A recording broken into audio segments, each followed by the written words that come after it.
Olá, meus amigos, tudo bem? Bem-vindos a mais um vídeo do Mapeando Resumos. Hoje, tratando sobre direito penal, vamos falar dos conceitos de crime, um assunto muito importante que cai bastante nas provas. Então, se você quer revisar esse assunto comigo, vamos lá. Lembrando o que eu sempre digo no início dos nossos vídeos, essa é uma série de vídeos resumidos, mais adequada a quem já estudou essa matéria, ok? Então, se você nunca viu essa matéria antes, pode parecer um pouco corrido, um pouco resumido demais, mas por isso, se você nunca estudou, recomendo que estude por algum livro de doutrina, por alguma aula de algum professor específico, algum cursinho, algum PDF, que vai ser mais proveitoso para você, ok? Mas se você já viu e quer rever essa matéria de uma forma expressa, então alguma reta final em algum concurso, vai fazer alguma prova, então vamos lá que esse vídeo vai ser muito proveitoso para você. Vamos lá? Falando sobre conceitos de crime, a gente fala do quê? A gente fala da teoria bipartida, a gente fala do conceito material de crime, a gente fala do conceito formal, do conceito analítico e dos sujeitos do crime. Esses são os temas dentro do conceito de crime. Começando pela teoria bipartida. O que é a teoria bipartida? É aquela teoria que explica que infração penal é crime ou contravenção. Então, infração penal é um gênero e dentro de infração penal estão as espécies crime e contravenção. Crime e contravenção são as duas espécies de infração penal. É crime aquela infração que é punida com reclusão ou detenção e ou multa, e contravenção aquela que é punida com prisão simples e ou multa. Então, se tiver pena de prisão simples, multa, é contravenção. Se tiver pena de reclusão e multa, detenção e multa, é crime, ok? Essa é a teoria bipartida de conceito de crime. A teoria material de conceito de crime diz que crime é o quê? Crime é a ação ou omissão humana que lesa ou expõe a perigo bens jurídicos protegidos. Ação ou omissão humana, então a ação de um animal nunca vai ser um crime, que lesa ou expõe a perigo, então tem que pelo menos expor a perigo um bem jurídico. Se ficou dentro da cabeça da pessoa, se nem expôs a perigo um bem jurídico, não será um crime. Bens jurídicos protegidos, então tem que ser bens jurídicos protegidos pelo ordenamento jurídico, não pode ser qualquer coisa. E ele é chamado pelo STF de fator de legitimação do direito penal. Fator de legitimação do direito penal. Esse é o conceito material ou substancial de crime. E o conceito formal de crime, que é também chamado de conceito jurídico. Conceito formal de crime é aquilo que a lei chama de crime. Então, a lei define o que é crime. Esse é o conceito formal. E o artigo 1º da Lei de Introdução ao Código Penal, a LICP, poucas pessoas sabem que essa lei existe. A gente lembra muito da LINDB, né, que é a antiga LICC, Lei de Introdução ao Código Civil. Hoje é Lei de Introdução às Normas do Direito Brasileiro. Mas existe também a Lei de Introdução ao Código Penal, e ela define lá o que é crime. Também a Lei de Contravenções Penais, a LCP, define o que é contravenção. Aquele conceito que eu disse lá em cima da teoria bipartida. Crime é o que é punido com reclusão ou detenção e multa, contravenção, prisão simples e multa. Então, o artigo 1º da LICP e da LCP, da Lei de Contravenções Penais, e Lei de Introdução ao Código Penal, eles adotam a teoria bipartida como um conceito genérico de crime. Conceito genérico de crime e contravenção.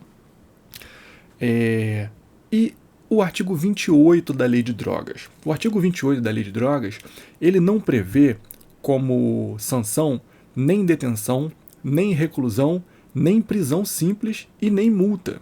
E aí, esse artigo 28 da Lei de Drogas é crime? O STF se debruçou sobre esse assunto e diz que, por mais que ele tenha sido despenalizado, ou seja, alguns doutrinadores falam que ele não foi nem despenalizado, porque pena existe. Pena de admoestação verbal, ela existe. Alguns doutrinadores falam que houve um desencarceramento desse crime. É o crime de uso de drogas para consumo próprio. Trazer consigo as drogas para consumo próprio, por exemplo. Entendeu? É o crime do usuário de drogas. Alguns doutrinadores dizem que pena há, por isso ele não foi despenalizado. Ele foi desencarcerizado. Mas a doutrina majoritária diz que ele foi despenalizado, porque não existe mais a punição de reclusão, detenção e multa para esse crime. Então, e aí? Ele é um crime ou ele não é? O STF definiu que sim, ele continua sendo crime, ele não foi descriminalizado. E como assim ele é crime se ele não se encaixa no conceito da LICP ou da LCP? Ele não se encaixa nem no conceito de crime, nem no conceito de contravenção penal da teoria bipartida. O STF disse que ele é crime sim, porque ele se encaixa num conceito especial de crime. É o conceito da lei de drogas. A lei de drogas trouxe um conceito especial de crime, no qual o artigo 28 se encaixa. Ele é um crime sim. Então, o que o STF definiu é que se uma lei trouxer um conceito especial de crime, ele afasta o conceito genérico de crime da lei de introdução ao Código Penal e da lei de contravenções penais para a contravenção penal, certo? Então, o artigo 28 da lei de drogas continua sendo crime, sim. Sobre o conceito analítico de crime, vamos falar sobre o conceito analítico de crime. O que é o conceito analítico de crime? O conceito analítico é aquele que trata dos substratos do crime. Vocês lembram quais são os substratos do crime? Para o sistema clássico, os substratos do crime são tipicidade, antijuridicidade e culpabilidade. Então, crime é o fato típico, antijurídico e culpável. Esses são chamados os substratos do crime. O sistema clássico, para o sistema clássico, o crime é fato típico, antijurídico e culpável. Esse é o conceito de crime analítico para o sistema clássico. E para o finalismo? Para o finalismo, o crime pode ser tanto fato típico, antijurídico e culpável, como definido por Hans Welzel, assim como era no sistema clássico, mas também pode ser fato típico e ilícito, tendo como a culpabilidade um pressuposto de aplicação da pena. Seria, então, um outro conceito dentro do próprio finalismo. Então, o finalismo ele não se diferencia do sistema clássico pelos substratos, porque pode ter o conceito de Hans Welzel, por exemplo, ele traz crime como um fato típico, antijurídico e culpável. Qual é a diferença do finalismo, entanto? A diferença do finalismo é a alocação do dolo e culpa. No sistema clássico, dolo e culpa estavam dentro da culpabilidade. Estavam aqui, ó. Dolo e culpa estavam aqui dentro. Já no finalismo, dolo e culpa estão aqui, na tipicidade. Não estão mais na culpabilidade. Eles passam para tipicidade. Por isso que fala que no finalismo, a culpabilidade ela é normativa, ela não é mais psicológica, porque não tem mais o elemento dolo e culpa dentro da culpabilidade.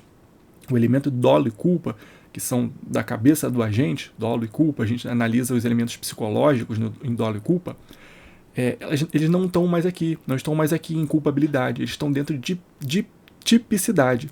Dentro de culpabilidade, a gente tem só o impoex, imputabilidade, potencial consciência de ilicitude e exigibilidade de conduta diversa. E isso no finalismo.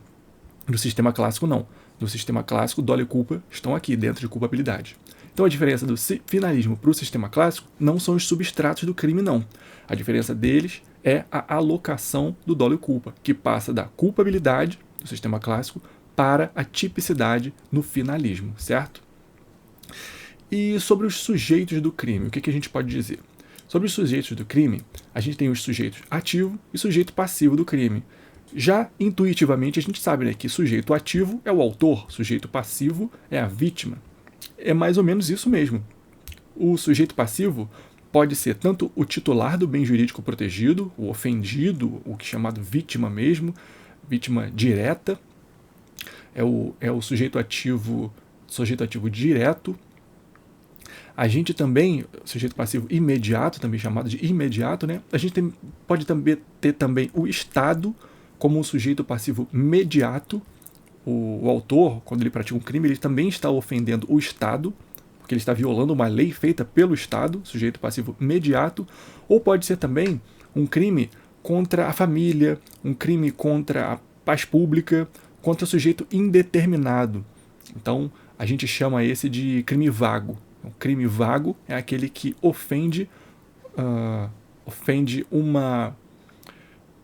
um ente sem personalidade jurídica ou pessoas indeterminadas, um ente indeterminado, um bem jurídico tutelado por pessoas indeterminadas, por exemplo, o que a gente chama de crime vago, ok?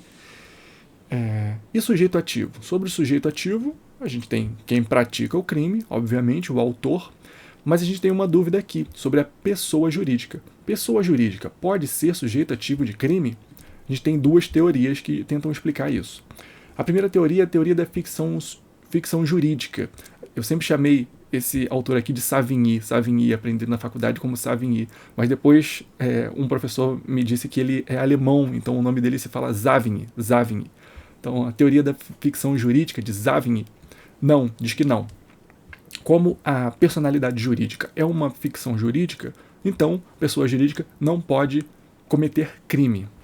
Já a teoria da realidade orgânica de Otto von Guercke, teoria da realidade orgânica tem duas correntes dentro dessa teoria. A primeira corrente defende que não pode, assim como a teoria da ficção jurídica, mas a segunda corrente defende que sim, que pode cometer crime sim. Observando aqui a teoria da dupla imputação, sistema paralelo de imputação, ou seja, a gente imputa a pessoa que faz parte dessa pessoa jurídica e imputando a pessoa que faz parte dessa pessoa jurídica, a gente também pode imputar a pessoa jurídica. O judiciário brasileiro, o poder judiciário brasileiro, os tribunais superiores, adotaram essa segunda corrente aqui, a teoria da realidade jurídica de Otto von Guercke. Só que eles não adotaram a teoria da dupla imputação.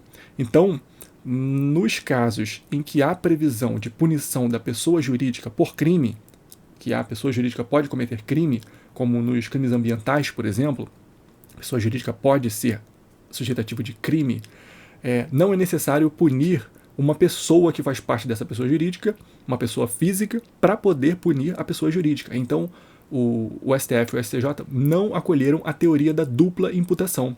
Pode-se imputar diretamente a pessoa jurídica, e só a pessoa jurídica, sem precisar imputar uma pessoa física que faça parte dela para que ela seja responsável por um crime, certo? Então, esses são os assuntos mais importantes dos conceitos de crime. Espero que tenha ajudado alguém aí, espero que tenha sido proveitoso. Eu gosto de falar bastante desse tema, porque é um tema muito interessante, é um tema que tem divergências, é um tema que tem novidades, como o artigo 28 da Lei de Drogas, é um tema muito interessante, muito legal, e com aplicação prática também, né? Quando a gente começa a definir os conceitos, quando a gente começa a entender as palavras e os conceitos no direito, a aplicação deles fica muito mais fácil, fica muito mais dinâmica, começa a fazer sentido, né? Isso que é o mais importante do nosso estudo, que ele faça sentido. Então, pessoal, se eu esqueci de falar alguma coisa aí dos conceitos de crime, por favor, coloquem nos comentários. Se eu confundi algum conceito, coloque aí nos comentários. Alguma sugestão para temas no futuro. Por favor, comentem, que eu vou gostar bastante de saber o que vocês estão achando até aqui dos nossos temas, das nossas revisões. Como eu sempre falo, compartilhar o conhecimento é o mais importante, porque o conhecimento compartilhado ele se multiplica. Então, multiplicando o conhecimento no nosso mundo, a gente tende a evoluir, não é? Então, era isso, pessoal. Sobre conceitos de crime, era isso que eu tinha para dizer.